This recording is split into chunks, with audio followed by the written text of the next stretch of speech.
Hello, this is Christina Yonkman, and I'm going to share with you my Module 1, Inclusive School Culture.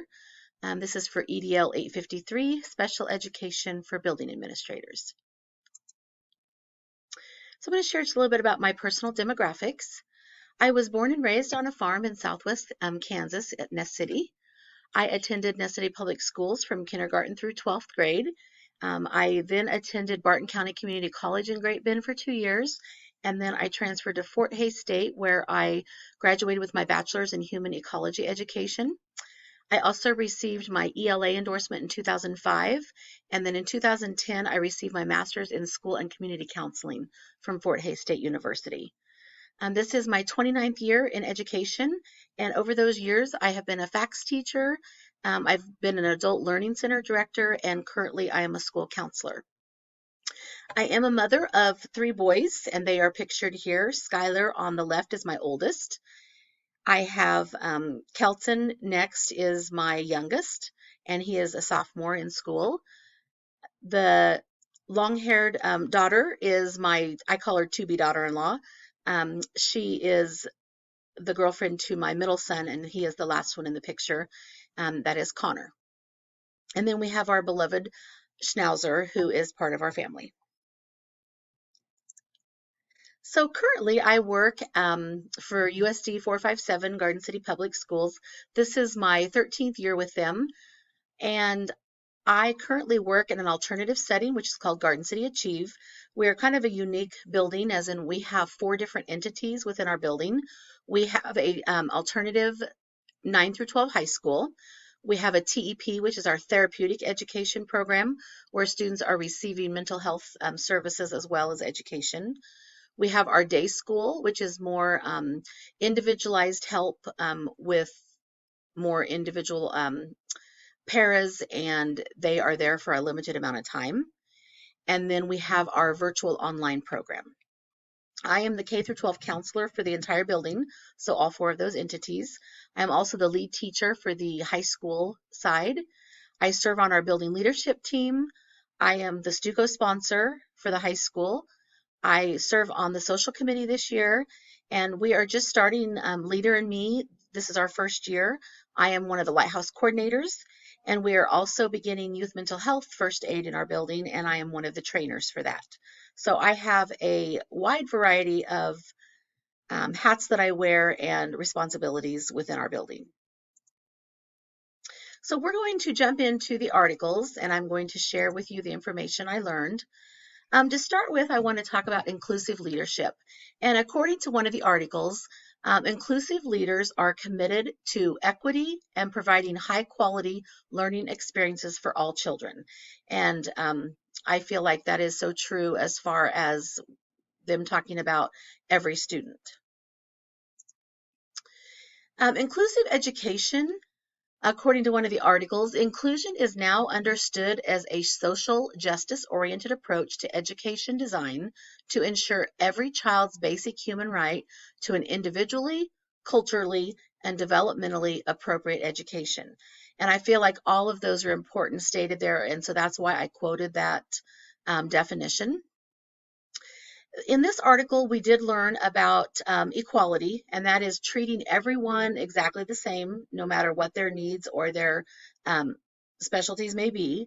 And then there's equity, which is ensuring that every student has the support that they need so that they're growing, learning, and overcoming what challenges and barriers they have. So that's the difference there between equality and equity. I want to share with you the different types of inclusive education. And there were 3 that I found throughout the articles. We are going to start with full inclusion. This is when you have a classroom where all students, including those with any type of disability, work alongside their peers. So you walk into a room and you may not be able to tell the difference between students with or without disabilities, depending on what those disabilities are.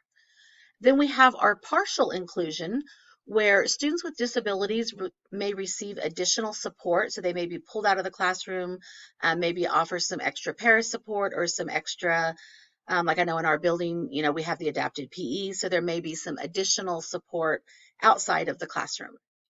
And then mainstreaming is when students with disabilities, they actually begin in their self-contained classroom, but then they learn the skills necessary to be able to integrate into the main classroom when they are ready for that.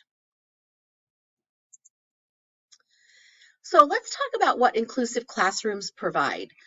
Um, Inclusive classrooms are important because they provide academic support, and it is important that every student, no matter what the disability is, get the um, the academics that they need. Inclusive classrooms,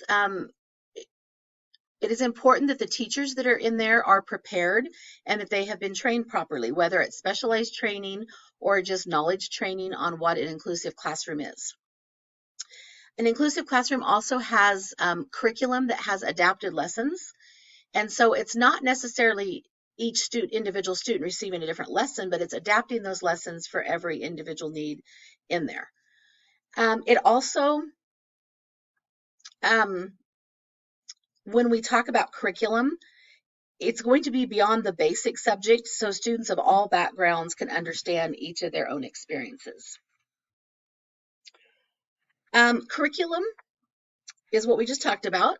Now we're going to talk about integrating student body populations. This is where schools may want to consider adjusting school boundaries or allowing volunteer transfer programs so that those individuals can be integrated into various populations. Inclusive classrooms also look at adjust ranking calculations, and this is when they will adjust evaluation measurements to take both diversity and intercultural understanding into account. And I know in our school, we have a wide variety of diversity and cultures actually in our community. And then we're going to look at creating a respectful school community. And this is where it's important that a school hires staff that reflects the diversity of the students, and they can demonstrate and show respect for those different races and economic backgrounds. And then last, another important part of an inclusive classroom is creating a space for discussion. And this allows all students to share their thoughts and feelings. And it's important that privilege and structural oppression is talked about. And so those are some various important parts of an inclusive classroom. Whoops, I just went too far there, sorry. Next, I would like to share, okay, I think my thing is really touchy here. I would like to share why inclusive classrooms are important for students. Let me get rid of that up there.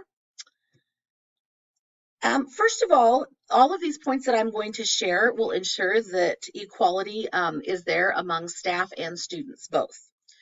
So talking about equal access to education and extracurricular activities, it's really important that districts look at not forgetting about the extracurricular activities. And so, they concentrate on all the curriculum and the education, but they also need to consider equal access for students as they are joining clubs, organizations, and sporting events. It's really important. One of the benefits for an inclusive classroom is that students learn alongside all peers. So they are in there with a variety of peers. They can focus on their abilities instead of their disabilities, and that is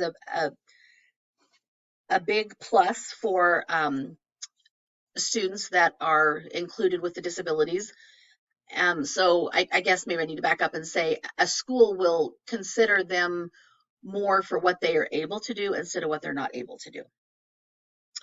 An inclusive classroom will accept other student needs. And so a lot of the students that are in there that don't have any disabilities, they don't think any differently of their peers. And that's one thing I love about our building. You'll even see our high school side working right along the therapeutic or the day school students. And it is really a great sight to see. There is improved communication, and there's a lot of developing relationships and friendships. An inclusive classroom can provide a sense of belonging for students, and this is really important because it actually has been found to help fewer and lower their absences in attendance and their discipline. And so that's an important benefit for an inclusive classroom. It does help develop confidence as far as interacting with others. And so peers and those with disabilities learn how to interact well together, as well as regular peers interacting with regular, or those with disability interacting with other disabilities. The awesome thing about inclusive classrooms is it values each student and what they actually bring to the classroom. Every student in a classroom has something that they bring and is important for that class. Inclusive classrooms provide access to supplemental resources and assistive technology. So there is some additional resources that are available. And it's important for students that are in an inclusive classroom to receive things on their ability level, but at the same time, they have quality curriculum. So the curriculum is not, like watered down or changed. It is still quality curriculum. They are just, there's additional resources, and they look at their ability level. And it is really important to have important supportive staff. So paras, outside resources, even people in our building that are important support staff is like our secretary and our nurse and our computer sys-up. So there's a lot of different support people that can be in an inclusive classroom. And then the last, and probably one of the most important, is that there is participation with the entire community, and it's important to have that community support for parents and students.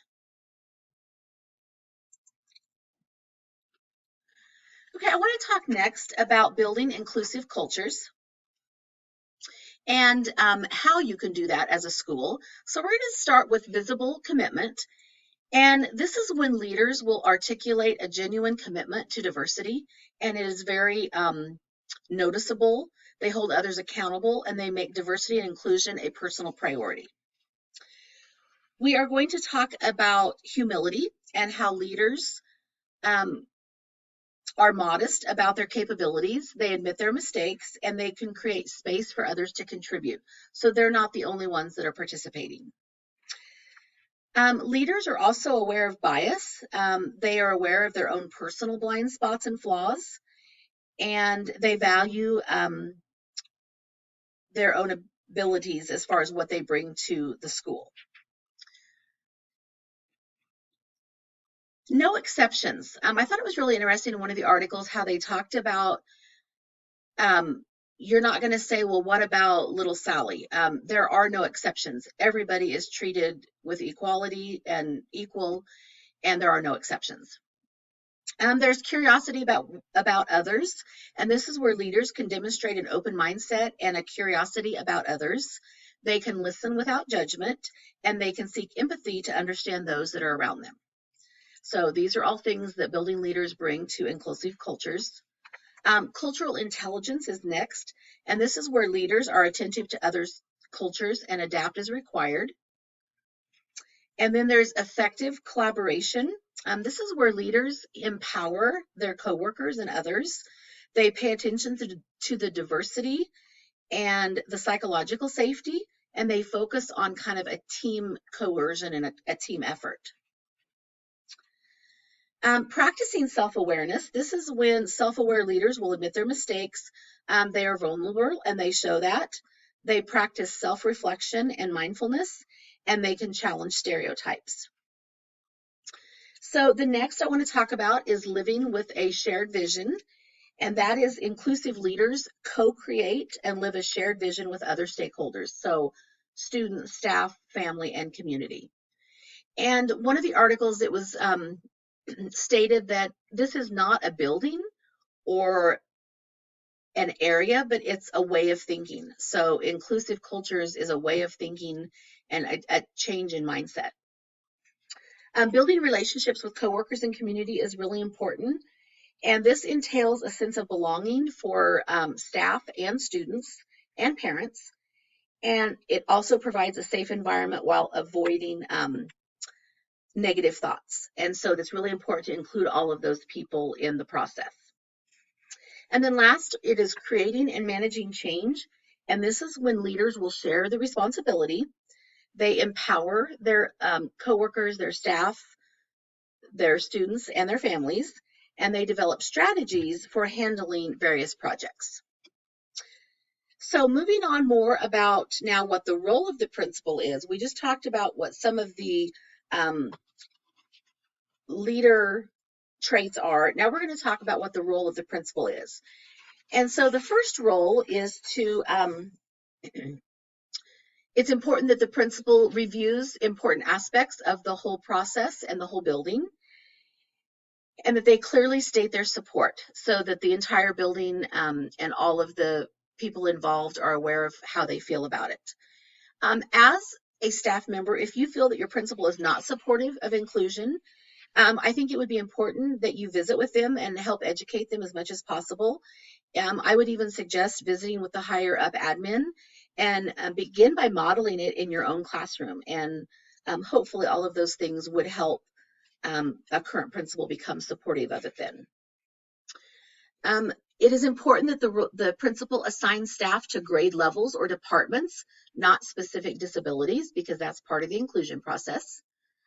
It is important that they allow their staff time to get together, common plan times, and even go as far as planning for the next school year. The articles talked about how they can look at rosters and look at different staff and where they're all going to be placed for the benefit of all students. It's important to provide staff development for everybody involved so that they are educated and they stay up on any changes. And they also provide grade level curriculum that is quality for all students. Another role of the principal is communicating and supporting the accommodations, and this would be important with both students, staff, and family members. The principal will plan meetings and allow collaboration among all teachers, and the principal will be a big part of that collaboration process. Again, we're talking about including parents and students. That is an important part and a role of the principal. And at the same time, it's important that they promote advocacy so that every student feels important and needed and that their needs are being met. The role of the principal is also to provide data for any of the curriculum, or when you're starting to talk about departments and who's going to be teaching what. It's important to look at that data, and then it's good and it's fine to celebrate success. Don't forget, sometimes we get so busy with every day, and we're talking about all the policies and the curriculum to follow, that we forget to celebrate the positive things. The principal can also encourage discussions about post-high school plans with all students. And this was really important. It was one of the articles that really talked about, them talking about every student has a plan after high school. They might all look a little bit different, but everybody has an important plan. And so I really like that article as far as, what we're going to provide for every student. And then the last role that I want to share for the principal is advocating for building funding. Having an inclusive classroom and school can be expensive. And so it is important that principals will advocate with their district and other means for funding. So some concluding thoughts here. I'm going to share my correlation. CLO 3.1 really helped me have a better understanding of inclusive school culture by reading the articles and watching the one video that was in there. This assignment really gave me a better understanding of what the principal's role is in developing an inclusive culture and the importance of including everybody, so staff, students, parents, and the community. I also learned how critical and important training for staff is, and that it's important that they have time for collaboration and that they understand the process so that they are supportive of an inclusive culture. My educational leadership skills have improved, and this module has given me many examples and ideas on how to promote inclusion in my building to ensure the future success of my staff and students. So the relevancy, this video presentation and the articles relating to it really helped me understand the importance of inclusion and how to implement it within a school. The majority of the information was familiar just because of the type of building I'm in and the position that I have, which I mentioned earlier. It includes the therapeutic, the day school, the high school, and the virtual. We have a wide range of abilities and student needs, and our staff really work hard to implement plans and strategies to ensure equitable treatment of all of our students and staff. It is a team effort, and having a supportive building leader really helps with our success. So reflection as I'm looking forward to being a future building leader. This module has provided me a lot of resources and ideas to use. It is my goal as a building leader to support my staff and students and provide equitable opportunities so that the staff is well trained and the students receive quality curriculum and education that meets all of their levels. If staff is properly trained and supported, and we include students, parents, and the community, I do not foresee too many conflicts. As the leader, I will make it a priority to support, advocate, and provide data needed in order to ensure that all of my students and staff are successful and that we can implement an inclusive school culture with as little conflict as possible. And to end, I would like to share my references. That was all of the articles that we read and that one video that we watched. And then the last page of references. So I really appreciate your time and attention, and thank you very much.